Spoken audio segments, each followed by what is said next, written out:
Hey, what's up? I'm Guy. I'm John. It's our YouTube channel. Subscribe to this channel and give this video a like.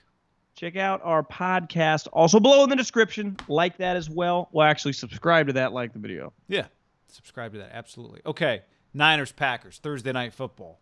Looks like the Packers are going to play, John, and it'll be the second opponent in a row that the Niners have played that are down to their fourth-string running back. But that's just a little – that's not really the story here today. The story here today is, can Nick Mullins be better than he was in his last start? Can Nick Mullins beat Aaron Rodgers and the Packers? Well, the Packers are better than the Eagles. He threw 2 atrocious interceptions. I think the second one, I still believe it, is one of the worst picks I've ever seen. And the first one was pretty awful, but I'd say the first one we've seen a lot throughout NFL history. The second one, no one in plain sight. I think I saw like a former NFL player just quote tweet the video like, that's what happens when it works in walkthrough, right? You just throw it with your eyes closed. Yeah. No pressure. To me, though, the difference between, like, the Eagles have a really good defensive line. The Packers are not good on defense, Guy. They're basically middle of the pack against the run. And Dalvin Cook, who, like, the Niners, Dalvin Cook's better than Raheem Mostert, but Raheem Mostert was one of the best players on a Super Bowl team. Like, Raheem Mostert's a really good player. He's nowhere to be found, right? He's got a hurt knee.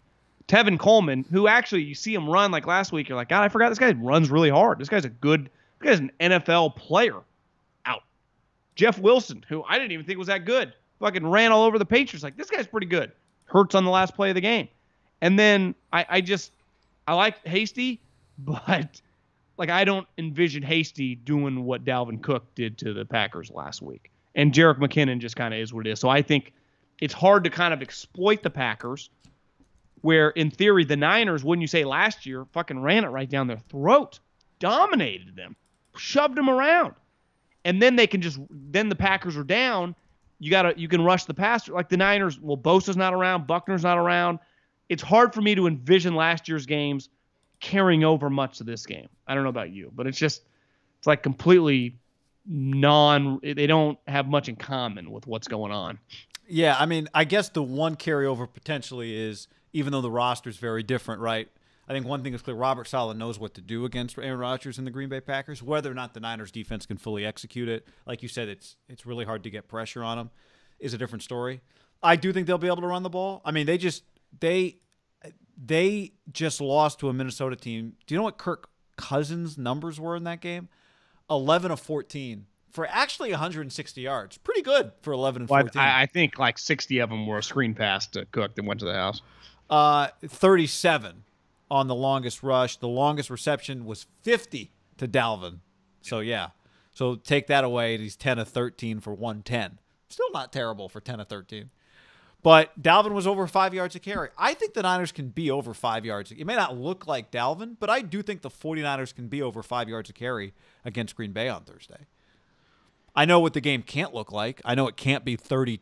I know it can't require 32 points to win. Well, I got some numbers for you. Okay. Mullins, who it felt like was taking a lot of heat in the Eagles game because they do have great defensive linemen, the Packers are dead last in quarterback pressures right now in the NFL. So you go, well, he might have a little bit of time. They're 30th in completion percentage. So you can have success throwing it against them. And you know what his is? 70. Who?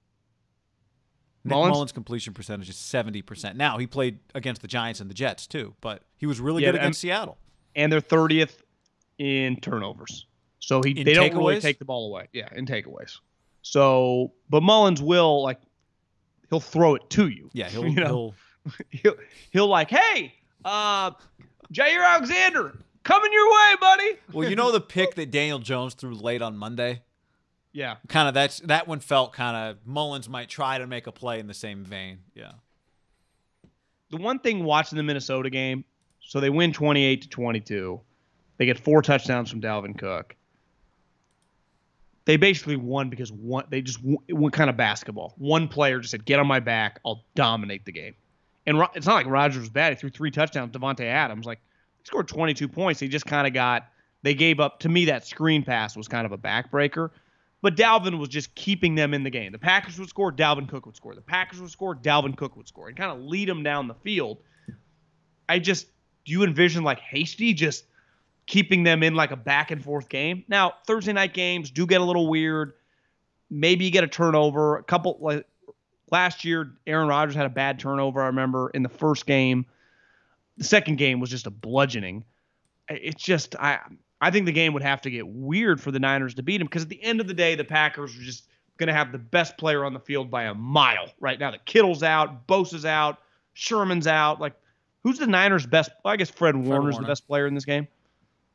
But you'd say the best player in the game, they got two running backs. They might not even try to run the ball. They might just spread you out and start throwing it around, right? That to me would be the game plan. Yeah. Like, you're going to put Mosley on Devontae? We'll just take our chances with that. Yeah. To me, the hope in this game is you have Kyle Shanahan. So can he find a way? He is your best weapon if you're the 49ers. By a mile. Which is why he's a good coach, but he doesn't have a lot to work with here. But he's your best weapon. So I don't rule it out for them. Now, I also, like you said, last year was not a part of this conversation either. Because last year, remember, if we add the two scores up, it's like 80-25. It's just... Yeah, but I have seen now, look, the Niners don't have Dalvin, and they're not Tampa Bay from a defensive standpoint. But I've just seen in the last few weeks the Packers just have some games where I go, they're not bulletproof. Right? No. They're not. The crazy thing is, if Mullins doesn't have that game against Philly, the Niners are over 500 coming into this game. Like, they'd be 5-3. Well, it took him shitting the bed for them to lose that game. But they had a lot more healthy players in that game, right? Yeah, I'm just saying that game is the backbreaker now, looking at the big picture. But because you're saying if they right now were 5-3 instead of being 4-4, you could just kind of let it loose in this game a little bit more. Where I think if you're down in this game, you get a little tighter. Does Mullins get tighter? There's no hold. The one thing I'd say is like, well, you could feel Mullins feel the pressure, right? Because it was Sunday Night Football.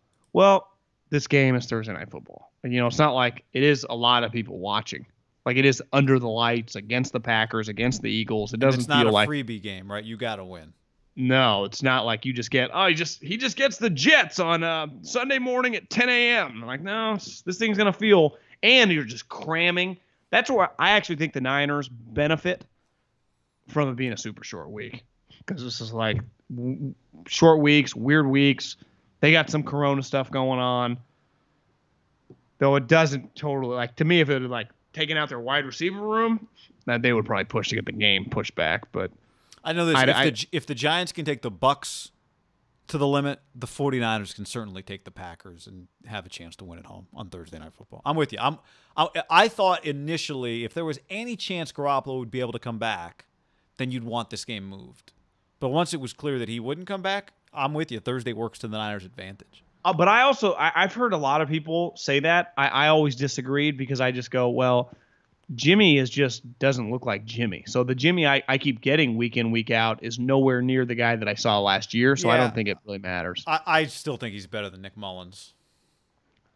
Yeah, not at like limping around. Well, no, not limping, but what he was coming into the Seahawks game, even though he looked off early in that game before he got hurt, I would still take that over Nick Mullins. That's my point.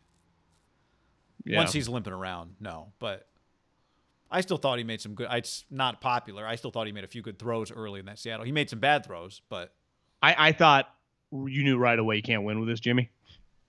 And to me, once that he missed Jimmy – Kittle over the middle. Yeah, I just – But again, we're not arguing can you win. We're just arguing is he better than Mullins. And I would say healthy – the Jimmy that started the Seattle game I still think is better than Mullins. But then Mullins came in and looked really good, but – well, that's why maybe I would start kind of go Tampa Bay Rays. I'd start C.J. Beathard, give him the full first series, bring Nick out of the pen. I feel he's done great out of the pen. I like it. As a starter, I don't like the way he looks. Get a 7-point deficit going. Yeah, and just let it loose.